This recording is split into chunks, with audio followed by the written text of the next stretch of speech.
execute. If I'm driven, if I listen, if I learn all the wisdom, read some books, something written, watch the best, teach a system I invest, never hidden, I ain't scared, ain't no chicken, I take dares, I'll be winning, you get back what you're giving, find the reason that you're living, what you're good at, all your gifts and what you love, take a risk and find out what you've been missing, yeah. The will lies deep way under the surface, and like a fire needs coal in the furnace, this is your goal that makes it all worth it, this is your why that gives you your purpose. The will lies deep way under the surface, and like a fire needs coal in the furnace, this is your goal that makes it all worth it, this is your why that gives you your purpose.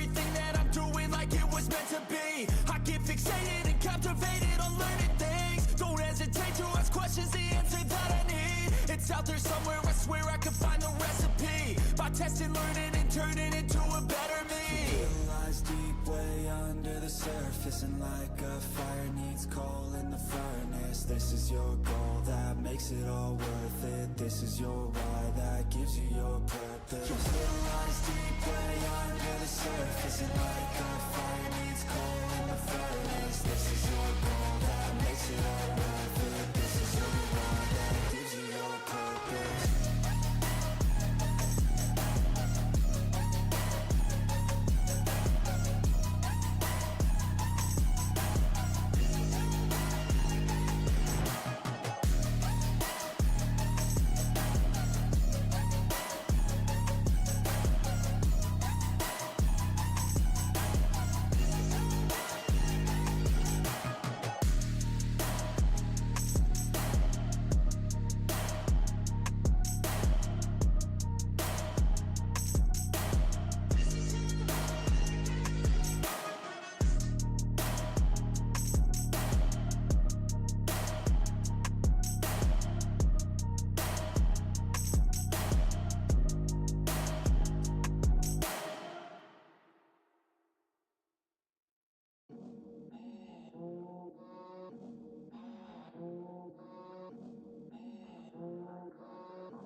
I got all the voters.